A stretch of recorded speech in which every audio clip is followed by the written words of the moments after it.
Assalamualaikum warahmatullahi wabarakatuh. Salam sejahtera untuk kita semua. Yang saya hormati Ibu Syafatul Hidayati SPD MPD selaku dosen mata kuliah Bahasa Indonesia dan teman-teman yang telah mau menonton video ini. Perkenalkan, nama saya Ayu Puspitasari dari Fakultas Hukum 01 HUKM 007 V22.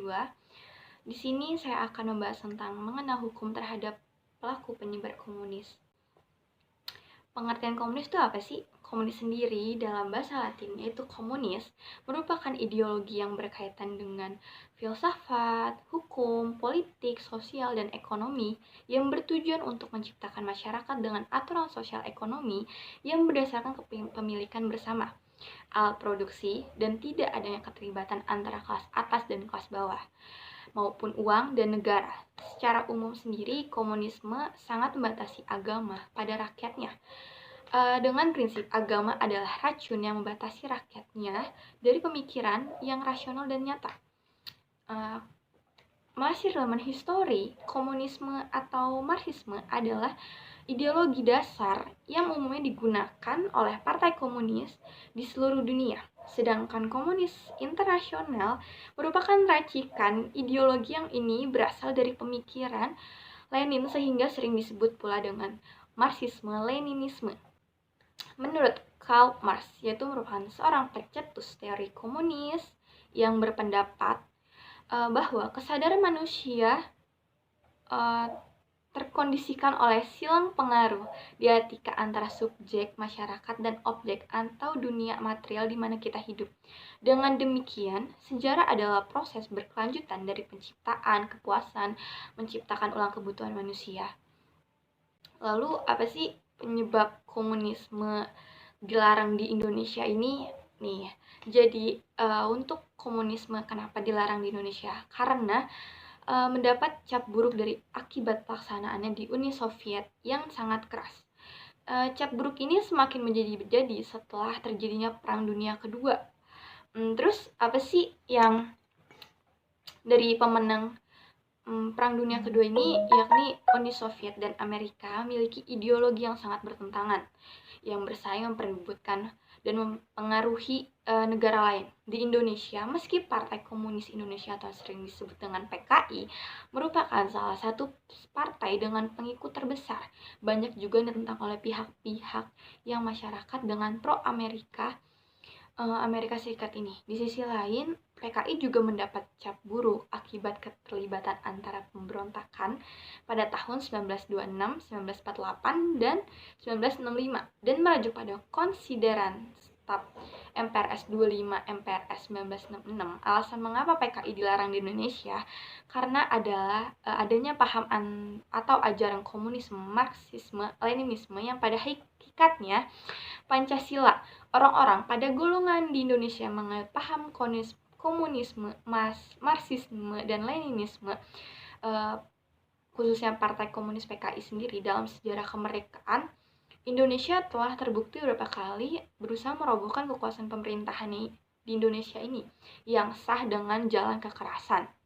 Terus gimana sih peran pemerintah dalam menanggapi komunisme ini?